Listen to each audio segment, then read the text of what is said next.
പ്രിയപ്പെട്ട വിദ്യാർത്ഥികളെ, നമ്മൾ ഇന്ന് പഠിക്കാൻ പോകുന്നത് കാർഷിക കാലങ്ങളും പ്രധാന വിളകളുമാണ്. പുതിയ SCERT-യിലാണ് ഇങ്ങനെ കൊടുത്തിട്ടുള്ളത്. ഒരു പുതിയ പട്ടികയാണിത്. ചില വിളകൾ അധികമായിട്ട് ചേർത്തിട്ടുണ്ട്. ഖാരിഫ് എന്ന് പറയുന്നത് ജൂൺ മുതൽ സെപ്റ്റംബർ വരെയുള്ള കൃഷിയാണ്. റാബി ഒക്ടോബർ മുതൽ മാർച്ച് വരെയാണ്. സൈദ് ഏപ്രിൽ മുതൽ ജൂൺ വരെയുമാണ്.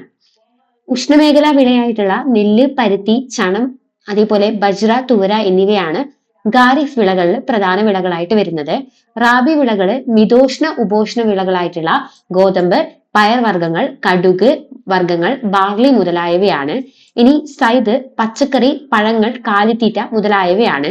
ഇവിടെ ഉത്തരേന്ത്യൻ സമതലങ്ങളിൽ കൃഷി ചെയ്യുന്ന പ്രധാന വിളകളായിട്ടാണ് ഇത് കൊടുത്തിട്ടുള്ളത്. ഈ ഉത്തരേന്ത്യൻ സമതലങ്ങളിൽ ഖാരിഫ് എന്ന് പറയുന്നത് തെക്കു പടിഞ്ഞാറൻ മൺസൂൺ കാലത്തിനോട് ചേർന്ന് വരുന്ന കാർഷിക കാലമാണ് ഖാരിഫ്. ശൈത്യകാലത്തിന്റെ വരവോടെ ആരംഭിക്കുന്ന കാർഷിക കാലമാണ് റാബി.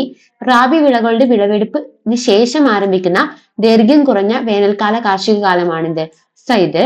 അപ്പോ ഇതിൽ